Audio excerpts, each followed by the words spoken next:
PKC education channel में आपका स्वागत है। दोस्तों, अभी तक आप हमारे चैनल को सब्सक्राइब नहीं किए हैं तो सब्सक्राइब कर लीजिए, बेल आइकन घंटी दबा लीजिए ताकि आने वाली हर नई वीडियो का नोटिफिकेशन आपको मिल सके। दोस्तों, आज आप देखने जा रहे हैं group B LDC EASM goods guards TCCC ETC परीक्षाओं हेतु तो सर्विस कंडक्ट रूल रेल सेवा आचरण नियम 1966, डिसिप्लिन एंड APL रूल अनुशासन अपील नियम 1968। आज का टॉपिक है स्टैंडर्ड फॉर्म SF मानक पत्र पार्ट 2। देखिए दोस्तों, पीछे मैं वीडियो में पार्ट 1 अपलोड कर चुका हूं और आज आप देखने जा रहे हैं SF मानक form part 2 objective question and answer. तो चलिए दोस्तों, हम वीडियो स्टार्ट करते हैं। प्रश्न नंबर 1 आपके स्क्रीन पर।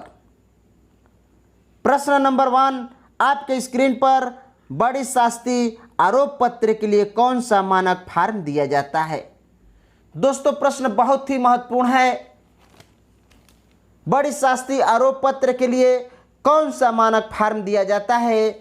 A SF5, B SF6, C SF7, D SF4। तो देखिए दोस्तों, इस प्रश्न का सही उत्तर जो है क्या है? A SF5। ए ऑप्शन जो है दोस्तों सही है। और SF5 जो है इसको हम मेजर पेनाल्टी कहते हैं। मेजर पेनाल्टी कहते हैं। देखिए दोस्तों, DAR के अंतर्गत दंड 2 प्रकार के होते हैं। मानक पत्र तो लगभग 14-15 होते हैं, जिसमें कि 10A 10B 10C होता है, 11A 11B 11C होता है। लेकिन इन सभी मानक पत्रों में स्टैंडर्ड फॉर्म में दंड 2 प्रकार का होता है। एक होता है SF5 और एक होता है SF11। आप अगर एक रेल कर्मचारी हैं तो आपको अच्छी तरह से जानकारी हो कि आपको एक मेजर चार्जशीट जिसको बोला जाता है मेजर पेनल्टी, और एक होता है S11 यानी कि नॉर्मल। तो दोस्तों, आप ये अच्छी तरह से जान लीजिए कि दंड जो है 2 प्रकार के होता है। SF5 को बड़ी शास्ति यानी कि दीर्घ दंड कहते हैं और SF11 को छोटी शास्ति यानी कि लघु दंड कहते हैं। देखिए दोस्तों, दीर्घ दंड यानी कि बड़ी शास्ति SF5 के लिए देखिए, दीर्घ दंड आरोप पत्र SF5 अति गंभीर एवं अति संवेदनशील मामलों में दिए जाते हैं। SF5 में 4 अनुलग्नक होते हैं। अनुलग्नक 1 जैसे आचरण नियमों में उल्लंघन का उल्लेख। जो आचरण नियम है 1966, अगर उसका उल्लंघन का उल्लेख है तो उसके लिए SF5 दिया जाता है। घटना का विवरण, रिकॉर्ड की सूची और गवाहों की सूची, इन 4 चीज़ों को देखने के बाद में SF5 दिया जाता है। अनुलग्न 1 से लेकर 4 तक सादे कागज में लिखकर टंकित कराकर अनुशासनिक अधिकारी के नाम, पद नाम, हस्ताक्षर एवं कार्यालय मुहर के साथ SF5 में संलग्न कर कर्मचारी के नाम, पदनाम, पता यथा स्थान अंकित किए जाएंगे, जिसकी पावती कर्मचारी से ले ली जाएगी। इसका स्पष्टीकरण पावती तिथि से 10 दिनों के अंदर कर्मचारी द्वारा दिया जाना चाहिए। जब SF5 मिल जाता है तो कर्मचारी को 10 दिन का समय मिलता है कि आप इसको बारे में इसका स्पष्टीकरण लिखकर आप कार्यालय को सूचित करें। यदि किसी भी अभिलेख या निरीक्षण, प्रतिवेदन, गवाहों के बयान, संबंधित अभिलेखों की जांच कर स्पष्टीकरण की जरूरत हो तो लिखित आवेदन देकर प्रशासनिक अधिकारी को 10 दिन अतिरिक्त समय लिया जा सकता है। इस अवधि की समाप्ति पर स्पष्टीकरण देना आवश्यक है। कर्मचारी के जवाब में अनुशासनिक कर्मचारी अगर संतुष्ट हो तो आगे की कार्यवाही बंद कर दी जाएगी, अन्यथा विभागीय जांच की प्रक्रिया शुरू हो जाएगी। नेक्स्ट प्रश्न दोस्तों आपके स्क्रीन पर प्रश्न नंबर 2। प्रश्न नंबर 2, दस्तावेजों के निरीक्षण की अनुमति न देने के आदेश के लिए कौन सा मानक फॉर्म दिया जाता है? दस्तावेजों के निरीक्षण यानी कि जांच की न अनुमति देने के लिए कौन सा मानक फॉर्म दिया जाता है? ASF 11, BSF 5, CSF 3, DSF 6। तो दोस्तों इस प्रश्न का सही उत्तर जो है क्या है? DSF 6। दस्तावेजों के निरीक्षण की अनुमति न देने के आदेश के लिए SF 6 मानक फॉर्म दिया जाता है। नेक्स्ट प्रश्न दोस्तों आपके स्क्रीन पर प्रश्न नंबर 3। देखिए प्रश्न नंबर 3 है कि जांच अधिकारी की नियुक्ति के लिए कौन सा मानक फॉर्म दिया जाता है? अगर जांच अधिकारी की नियुक्ति करना हो तो उसके लिए कौन सा मानक फॉर्म दिया जाता है? A standard 8, A standard form 7, A standard form 10, A standard form 4। तो दोस्तों इस प्रश्न का सही उत्तर जो है क्या है? B S7। जांच अधिकारी की नियुक्ति के लिए कौन सा फॉर्म दिया जाता है? SF7। देखिए दोस्तों कर्मचारी के बचाव के में दिए गए स्पष्टीकरण को यदि अनुशासनिक अधिकारी संतुष्ट नहीं होता है तो विभागीय जांच का आदेश देते हैं। इसके लिए एक विभागीय जांच अधिकारी की नियुक्ति की जाएगी जिसका फॉर्म संख्या SF7 है। जांच अधिकारी आरोपित कर्मचारी से कम 1 ग्रेड ऊपर होना चाहिए। साथ ही साथ जांच अधिकारी की सूचना आरोपित कर्मचारी को दी जाएगी। जांच अधिकारी जांच प्रक्रिया शुरू करने से पहले आरोपित कर्मचारी को अपने पक्ष में गवाह बचाव सलाहकार का नाम देने को कहते हैं। इसके बाद जांच प्रक्रिया विधिवत शुरू होती है जिसमें 5 की प्रारंभिक औपचारिकता पूरी करते हुए जांच अधिकारी कर्मचारी पर आरोपित आरोप को पढ़कर सुनाएंगे और आरोपित कर्मचारी से सहमति या असहमति पूछेंगे।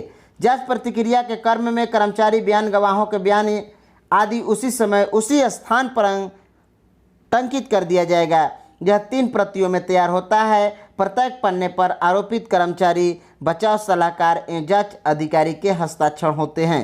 एक प्रति आरोपित कर्मचारी को तत्काल सौंप दिया जाएगा, दूसरी प्रति अनुशासनिक अधिकारी के पास भेजा जाएगा, तीसरी प्रति जांच अधिकारी अपने रिपोर्ट में रखेंगे। जांच के क्रम में बचाव सलाहकार प्रशासनिक गवाहों एवं जांच अधिकारी आरोपित कर्मचारी तथा आरोपित पक्ष के गवाहों का परीक्षण करते हैं। प्रस्तुति अधिकारी का उद्देश्य है आरोपों को सिद्ध करना होता है, जबकि बचाव सलाहकार का उद्देश्य होता है आरोपों को साबित करने से रोकना। अगर विजिलेंस या CBI या सतर्कता विभाग की जांच हो रही हो तो प्रशासन की ओर से एक प्रस्तुतिकर्ता अधिकारी की नियुक्ति की जाएगी। नेक्स्ट प्रश्न दोस्तों आपके स्क्रीन पर प्रश्न नंबर 4। प्रस्तुति अधिकारी की नियुक्ति के लिए कौन सा मानक फॉर्म दिया जाता है? प्रस्तुति अधिकारी की नियुक्ति के लिए कौन सा मानक फॉर्म दिया जाता है?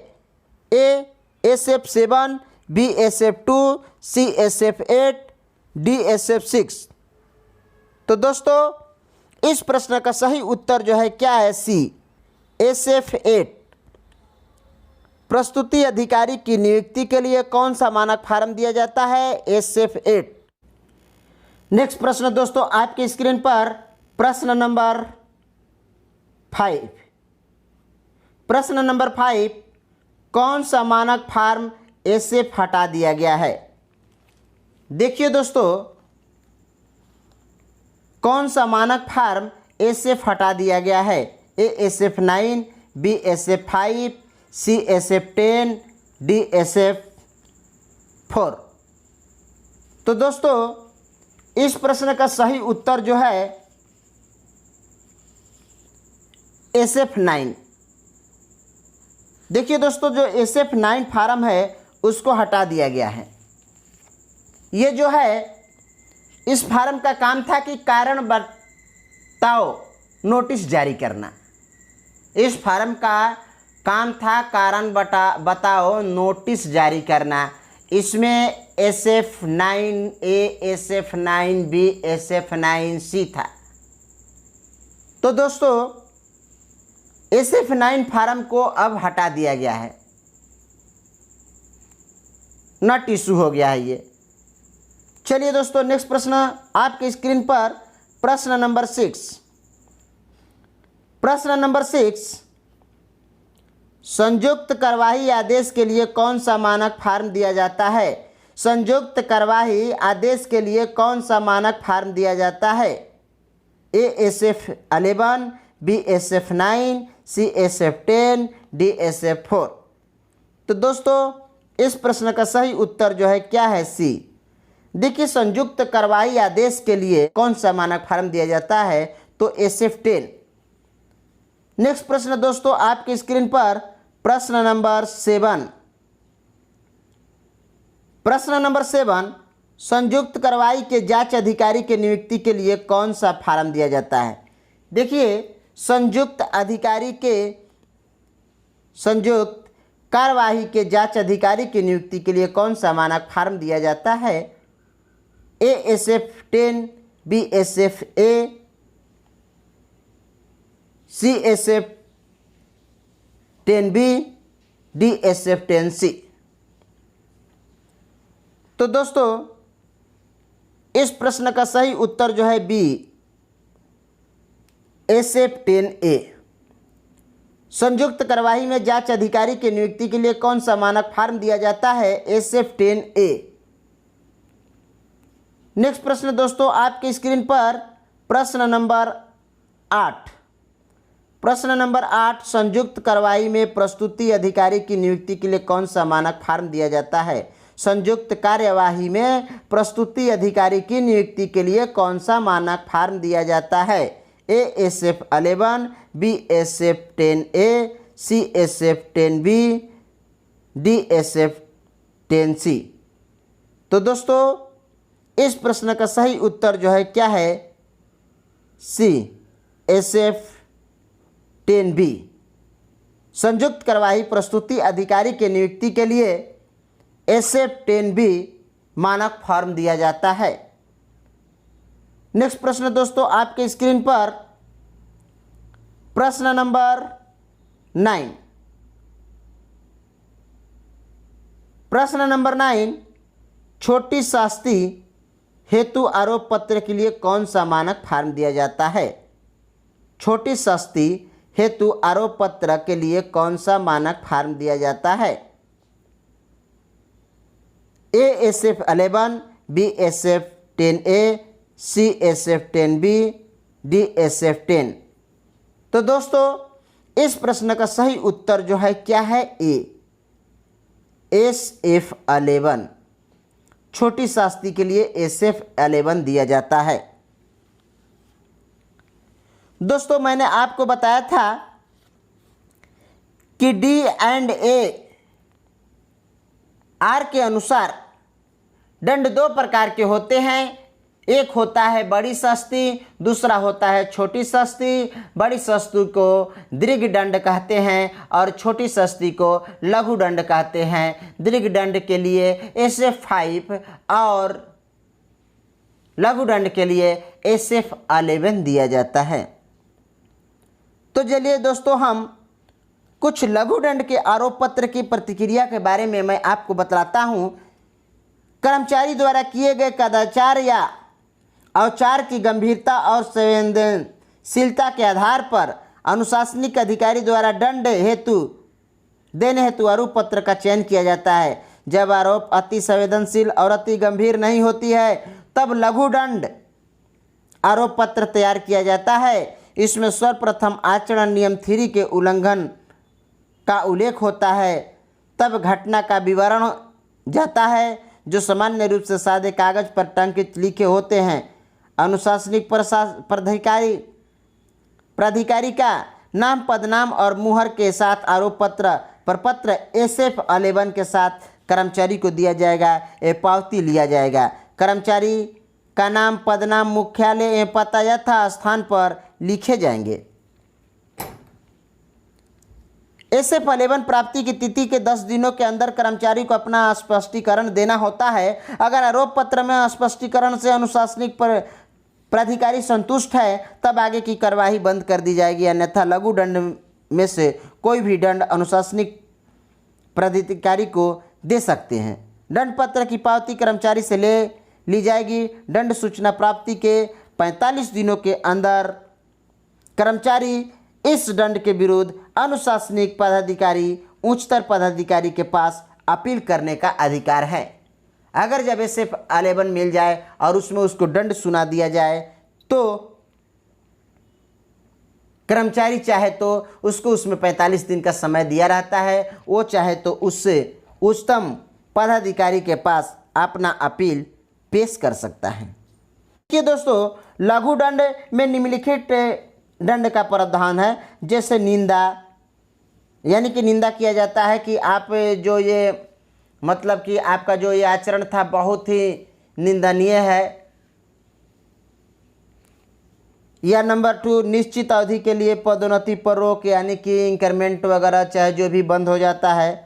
नंबर 3, रेलवे राजस्व में हुई क्षति की भरपाई करने के लिए भी दंड दे दिया जाता है।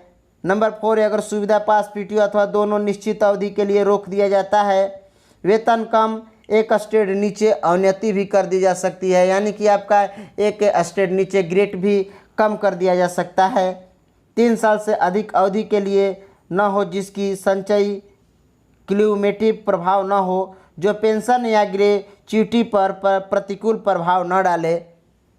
नंबर 6, नियत अवधि के लिए वेतन वृद्धि पर रोक दी जाएगी, जिससे निर्देश भी हो सकता है कि उस अवधि के समाप्त होने पर इसका प्रभाव वेतन वृद्धि पर पड़ेगा या नहीं।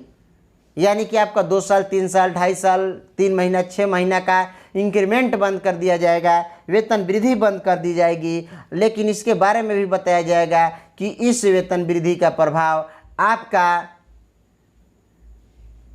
अगले वेतन वृद्धि पर पड़ेगा या नहीं पड़ेगा, यानी कि यह अस्थायी है कि अस्थायी है, यह भी दंड आरोप में लिखा रहता है। नेक्स्ट प्रश्न दोस्तों आपके स्क्रीन पर, प्रश्न नंबर 10, छोटी शास्ति में बड़ी शास्ति के कार्यवाही के लिए कौन सा मानक फार्म दिया जाता है? छोटी शास्ति से बड़ी शास्ति के कार्यवाही के लिए कौन सा मानक फार्म दिया जाता है? ए SF 11, B SF 11A, C SF 10B, D SF 10।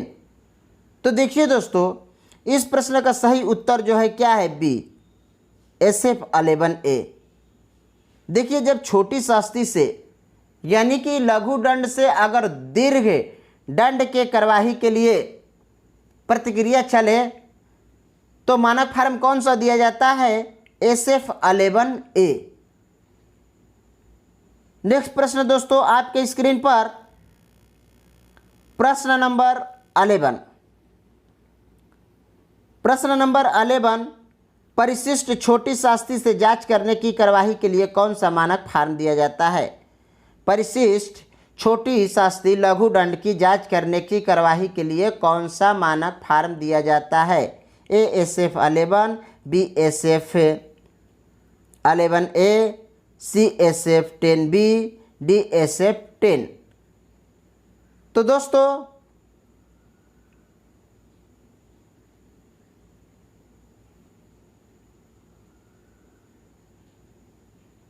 Question number 11, परिशिष्ट छोटी शास्ति के लिए जांच करने की कार्यवाही के लिए कौन सा मानक फार्म दिया जाता है?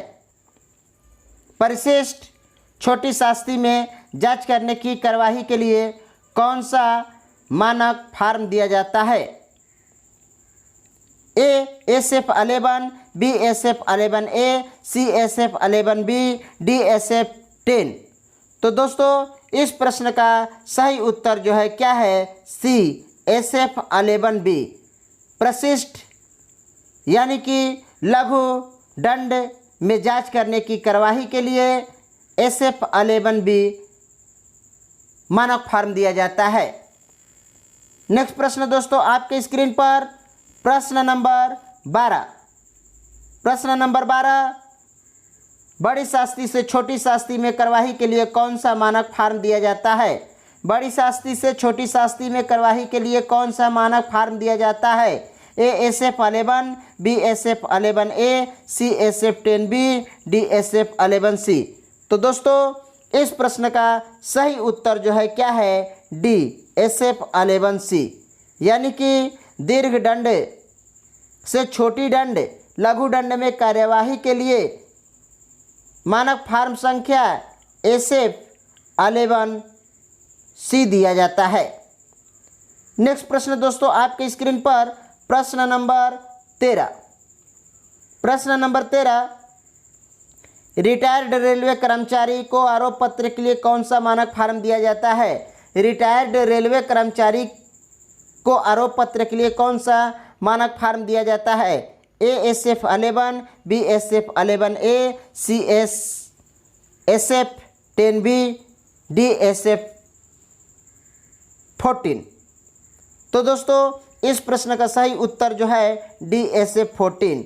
कोई भी अगर रिटायर्ड कर्मचारी पर यानी पहले से ही कोई आरोप चल रहा है और अगर वो रिटायर्ड हो गया तो उस पर भी अगर कुछ आरोप बनता है तो उसके लिए भी SF14 आरोप पत्र दिया जाता है। तो दोस्तों आज आप देख रहे थे मानक फार्म पार्ट 2। दोस्तों मानक पार्ट 1 मैंने अपने चैनल पर अपलोड कर चुका हूं और आज आप देख रहे थे मानक फार्म SF पार्ट 2। दोस्तों यदि यह वीडियो आपको पसंद आया हो तो लाइक और शेयर करें। अभी तक आप हमारे चैनल को सब्सक्राइब नहीं किए हैं तो सब्सक्राइब कर लीजिए, बेल आइकन घंटी दबा लीजिए ताकि आने वाली हर नई वीडियो का नोटिफिकेशन आपको मिल सके। दोस्तों अभी आपको D&AR का पार्ट 3 और पार्ट 4 देखने के लिए मिलेगा। आप हमारे चैनल पर बने रहिए ताकि पार्ट 3 और पार्ट 4 का भी नोटिफिकेशन आपको मिल सके। इसी के साथ मैं दोस्तों आपसे विदा लेता हूं, फिर अगले वीडियो में आपसे मुलाकात होगी। जय हिंद।